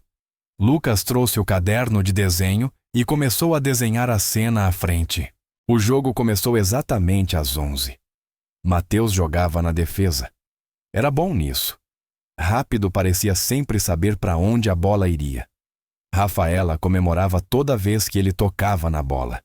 No intervalo, o placar estava 2-1. O time de Mateus vencia. As crianças correram para a lateral para beber água e comer fatias de laranja. Rafaela não percebeu o homem parado mais afastado perto do estacionamento. Não o viu observando o jogo à distância. Não percebeu quando ele deu alguns passos à frente ao fim do intervalo. O segundo tempo começou. Mateus marcou um gol nos primeiros 5 minutos. Rafaela pulou da cadeira comemorando. Ana Clara bateu palmas. Lucas levantou os olhos do desenho e sorriu. O jogo terminou às 12h15. O time de Mateus venceu por 3-1. Todas as crianças se alinharam para cumprimentar o outro time. Os pais começaram a guardar as cadeiras e juntar suas coisas. Mateus correu até Rafaela. Você viu meu gol? Vi. Foi perfeito. Ana Clara fazia estrelinhas na grama perto da lateral. Lucas guardava os materiais de desenho na mochila. Rafaela estava dobrando a cadeira quando viu alguém caminhando em direção a eles. Era Henrique atravessando o campo. Vestia jeans e uma jaqueta. Parecia mais magro do que da última vez que ela o vira. O rosto estava pálido. O corpo de Rafaela gelou. Ela largou a cadeira e se moveu rapidamente para ficar entre Henrique e os filhos. Mateus. Lucas, Ana Clara, entrem no carro, disse Rafaela. A voz estava calma, mas firme. Mas mãe, eu quero, começou Mateus. Agora, entrem no carro agora. As crianças reconheceram o tom na voz da mãe. Obedeceram imediatamente.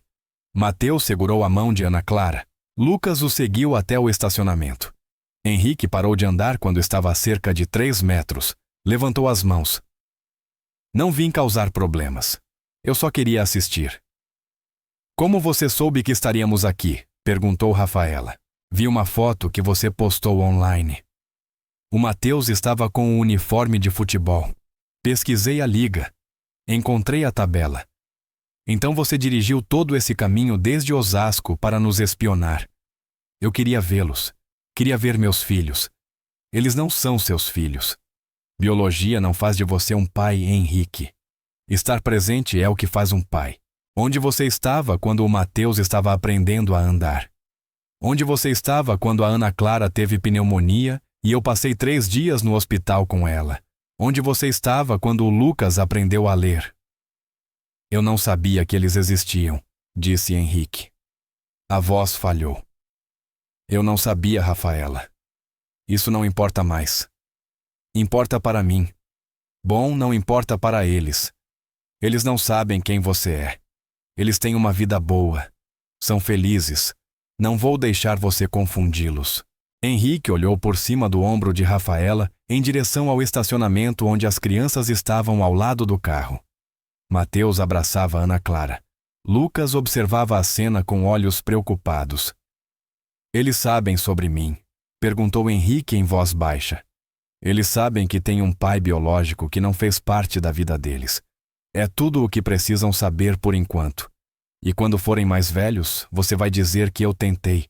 Vai dizer que eu quis ser pai deles. Rafaela deu um passo à frente. Manteve a voz baixa. Você pode escrever quantas cartas quiser. Guardei todas. Quando Mateus, Lucas e Ana Clara forem grandes o suficiente para entender, vou entregar as cartas a eles.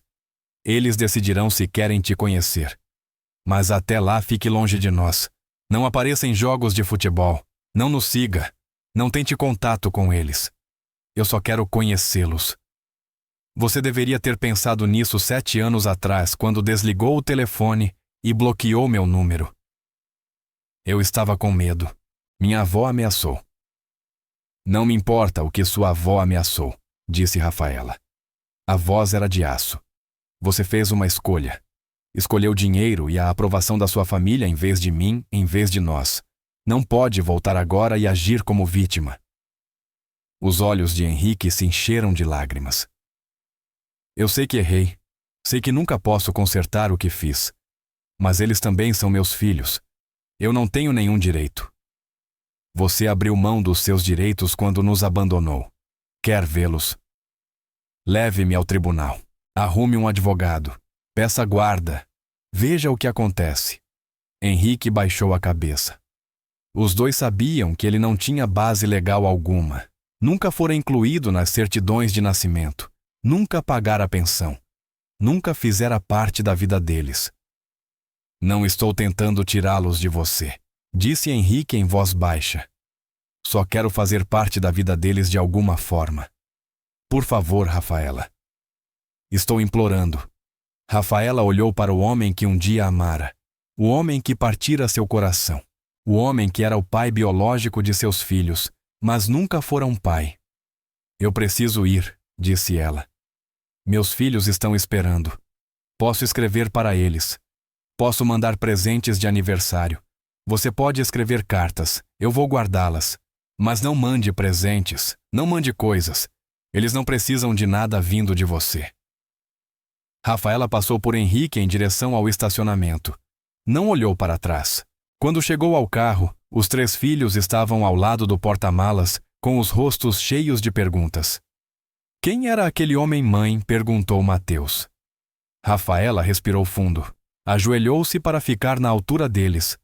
O momento havia chegado. Não podia mais evitar. Aquele homem é o pai biológico de vocês, disse. O nome dele é Henrique. Os olhos de Ana Clara se arregalaram. O pai que não estava lá, sim, meu amor. Por que ele estava aqui? Perguntou Lucas. Ele queria ver vocês.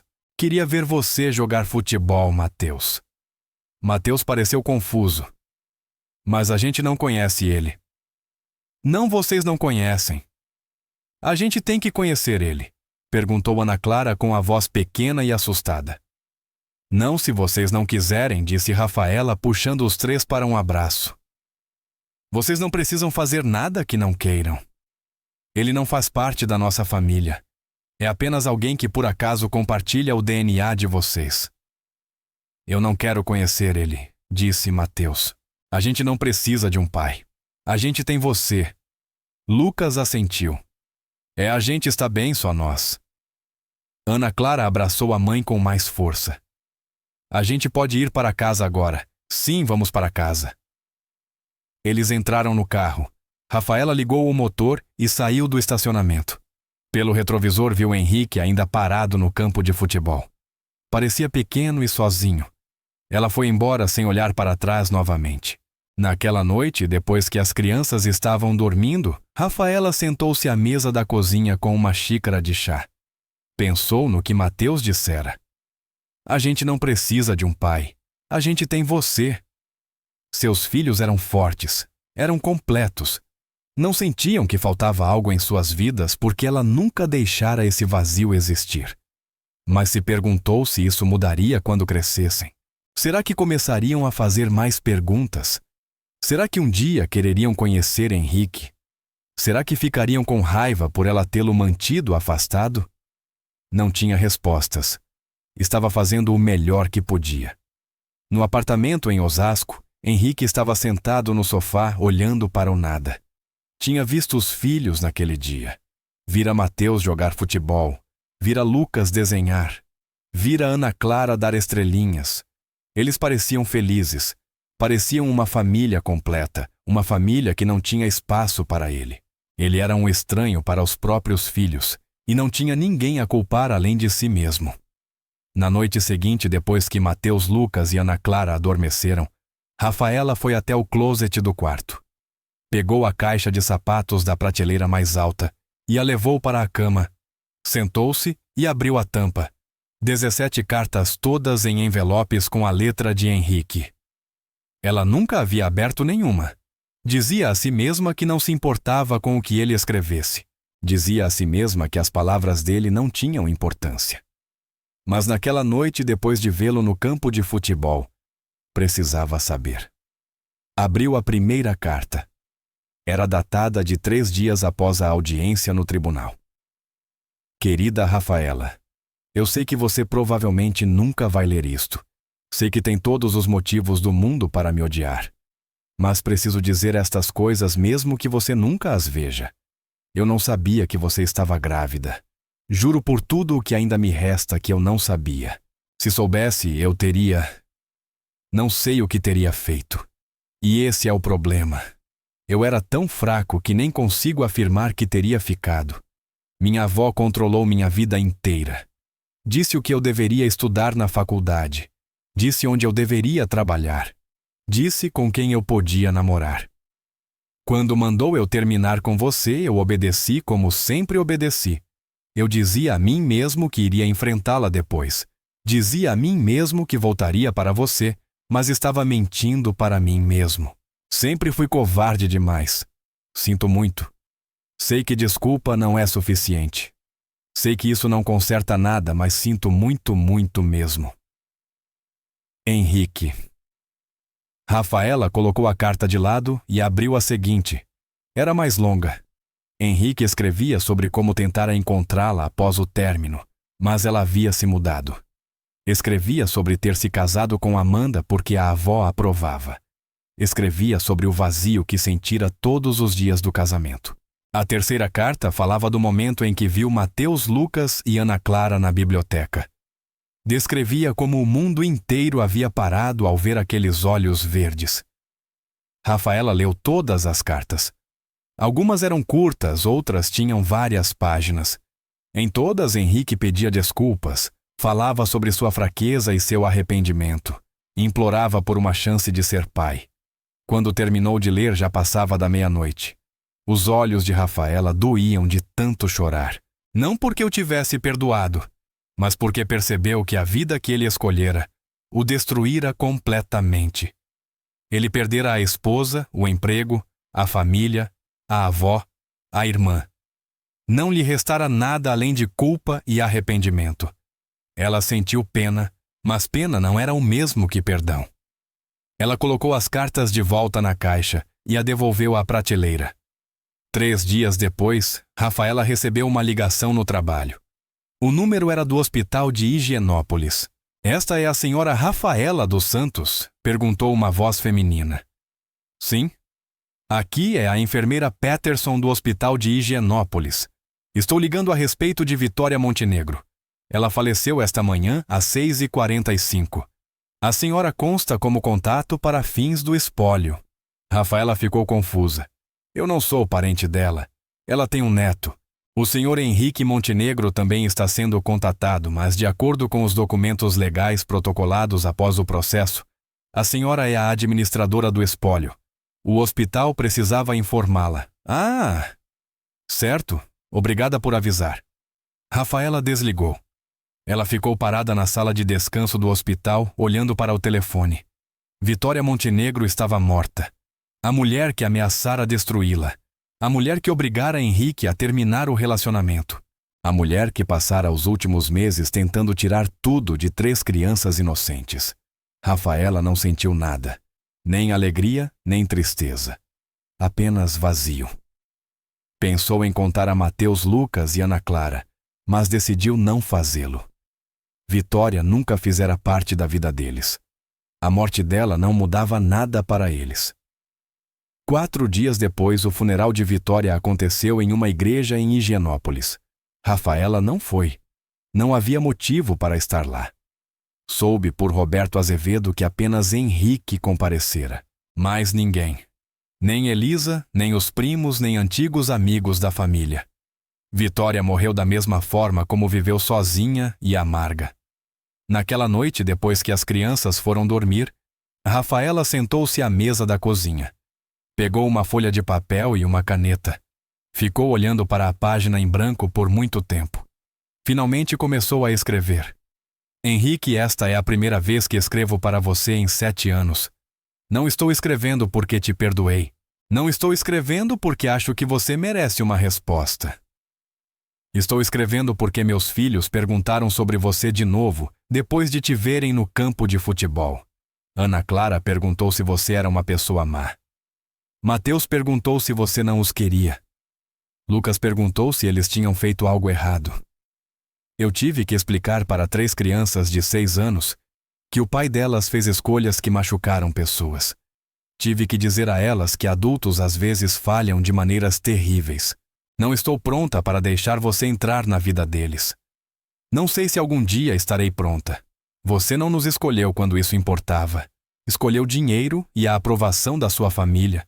Escolheu conforto em vez de coragem.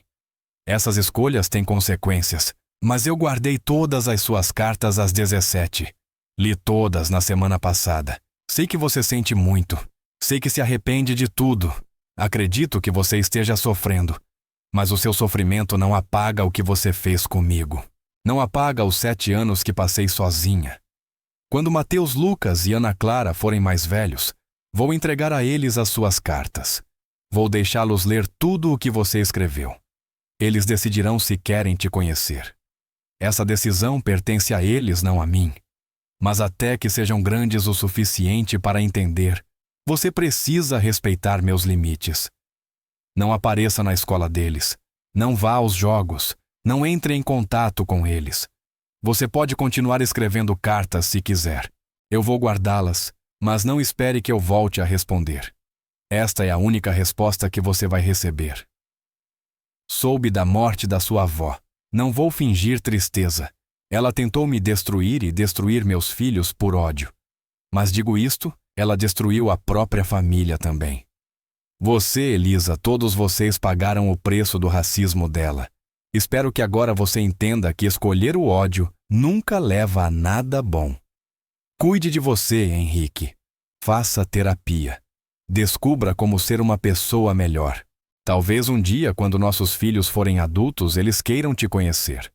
Mas essa será uma escolha deles, não sua nem minha. Rafaela. Ela dobrou a carta e a colocou em um envelope. Escreveu o endereço de Henrique e colou um selo no canto. Depois saiu de casa, caminhou até a caixa de correio da rua e a depositou ali. Foi a primeira vez que entrou em contato com ele em 7 anos. A carta chegou ao apartamento de Henrique 3 dias depois. Ele reconheceu o remetente e as mãos começaram a tremer.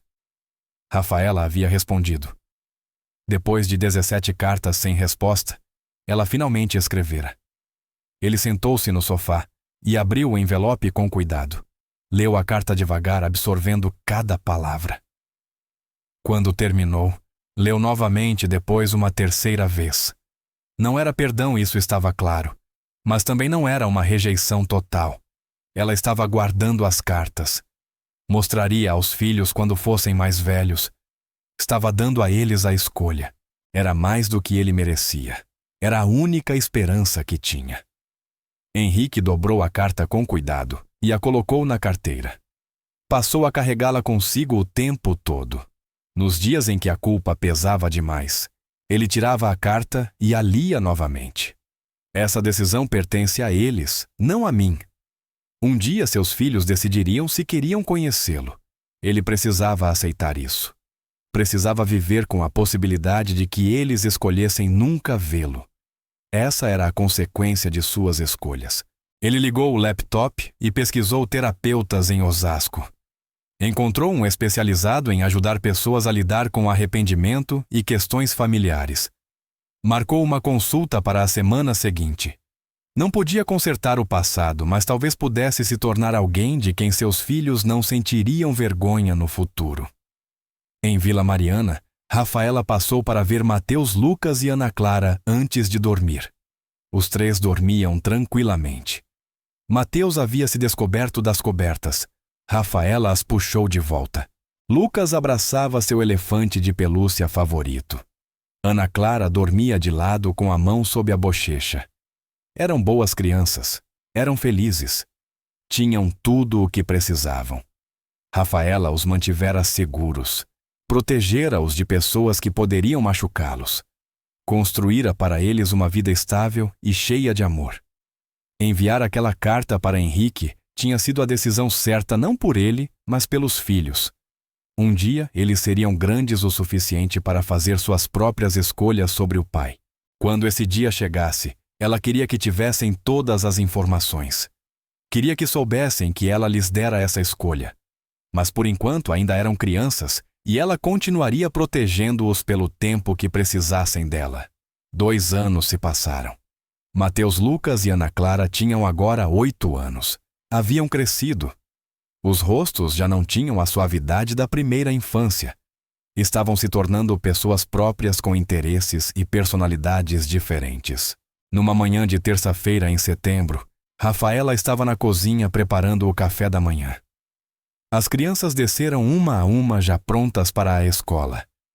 Mateus vestia jeans e camisa azul. Lucas usava o moletom favorito com planetas. Ana Clara vestia um vestido roxo com flores. "Mãe, preciso que você assine isto", disse Mateus, entregando-lhe um certificado. Eu tirei a maior nota da turma inteira em matemática. Rafaela olhou para o certificado. O nome de Mateus estava impresso em letras formais, com um selo dourado na parte inferior. "Mateus, isso é maravilhoso. Estou tão orgulhosa de você." "A gente pode colocar na geladeira?", perguntou Mateus.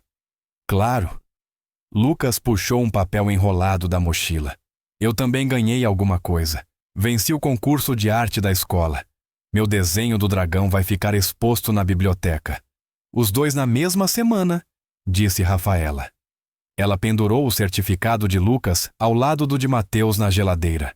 "Vocês estão me fazendo parecer uma mãe exibida."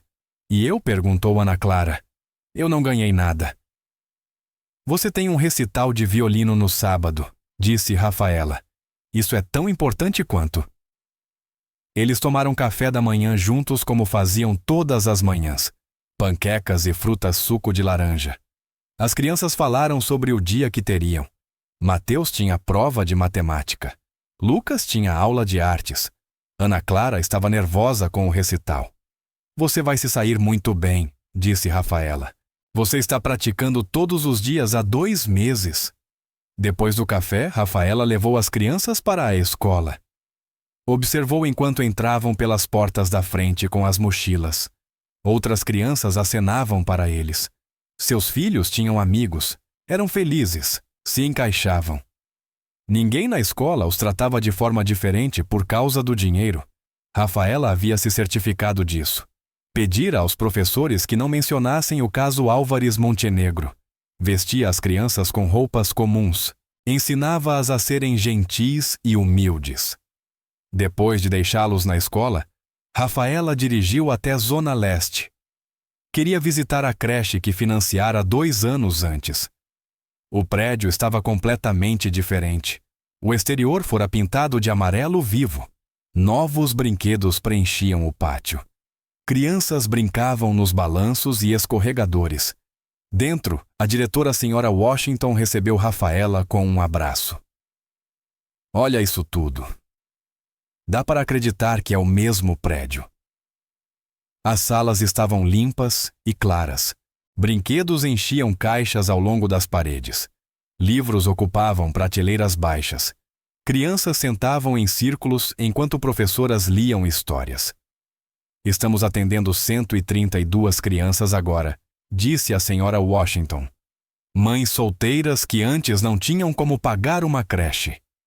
Agora podem trabalhar sabendo que os filhos estão seguros. Em uma das salas, uma jovem deixava seu bebê. Usava uniforme hospitalar. Estava claramente indo trabalhar em um hospital ou clínica. Aquela é a Janaína, sussurrou a diretora. Ela é uma das beneficiárias da sua bolsa. Está terminando o último ano da faculdade de enfermagem. Sem a bolsa, teria tido que desistir. Rafaela sentiu um calor se espalhar pelo peito. Era para isso que o dinheiro de Eduardo deveria servir. Ajudar pessoas. Dar oportunidades que não teriam de outra forma. Passou 1 hora na creche, observando as crianças brincarem e conversando com as professoras. Quando saiu, sentiu orgulho do que havia construído. Naquela noite, Rafaela trabalhou em um plantão no Hospital Geral de Estado de São Paulo. Ainda fazia 3 turnos por semana. Os colegas haviam parado de perguntar o motivo. Entendiam agora que o trabalho era importante para ela, não pelo dinheiro, mas pelo propósito. No sábado, a família inteira foi ao recital de violino de Ana Clara. Aconteceu no auditório da escola. Os pais ocupavam as cadeiras. Ana Clara tocou uma peça de Mozart. Estava nervosa no começo, mas conforme tocava, ganhou confiança. Quando terminou, todos aplaudiram. Rafaela levantou-se e vibrou. Depois do recital, foram jantar em um restaurante comum, nada sofisticado, apenas um lugar de família com hambúrgueres e massas. Enquanto esperavam a comida, Lucas desenhava no papel mesa com giz de cera. Mateus lia o cardápio de sobremesas. Ana Clara contava cada erro que achava ter cometido. Durante a apresentação, erros que ninguém mais tinha notado. Mãe, posso te perguntar uma coisa, disse Mateus de repente. Claro. Por que nosso pai nunca vem nos ver? Rafaela sabia que essa pergunta surgiria de novo. As crianças estavam crescendo. Estavam mais conscientes do que faltava. Seu pai fez escolhas há muito tempo, disse ela com cuidado. Escolhas que me machucaram.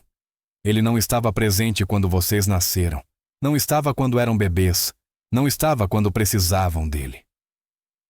Mas ele quer nos ver agora? Perguntou Lucas. Acho que sim.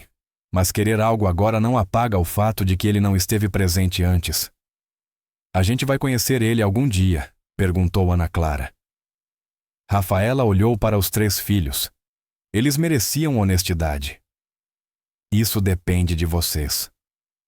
Quando forem mais velhos, quando puderem entender tudo o que aconteceu, vou deixar que decidam se querem conhecê-lo. Eu acho que não quero, disse Mateus. Ele não parece família. Nem eu, disse Lucas. Ana Clara ficou em silêncio por um momento. Talvez quando eu crescer... Agora não. Tudo bem, disse Rafaela. Qualquer decisão que vocês tomarem está certa. Não há pressa. Vocês não precisam decidir isso hoje. A comida chegou e eles comeram juntos. Quando a sobremesa veio, as crianças já falavam de outras coisas da escola dos amigos do filme que queriam assistir no fim de semana. Em Osasco, São Paulo, Henrique estava sentado em seu pequeno apartamento com o laptop aberto. Ele havia encontrado o perfil de Rafaela na internet. Ela raramente postava algo, mas quando postava, eram sempre fotos das crianças. A mais recente mostrava Mateus segurando o certificado de matemática. Lucas estava ao lado com o prêmio de arte. Ana Clara estava à frente fazendo uma careta engraçada. Eles pareciam tão felizes. Henrique ficou olhando a foto por um longo tempo. Aquelas eram suas crianças, mas elas não o conheciam. Provavelmente nem pensavam nele. Ele fazia terapia todas as semanas havia 2 anos. Sua terapeuta, doutora Karen Price, o ajudara a entender por que fora tão fraco, por que deixara a avó controlá-lo, por que jogara fora a melhor coisa da sua vida por medo. Entender não consertava nada, mas o ajudava a aceitar o que havia perdido. Ele conseguira um emprego em uma loja de móveis em Osasco. Era gerente de vendas e ganhava $65 mil por ano. Não chegava nem perto do que ganhava na Álvares Montenegro Indústrias, mas era um trabalho honesto. Alugara um pequeno apartamento e vivia de forma simples. Aprendera a cozinhar refeições básicas e a lavar a própria roupa.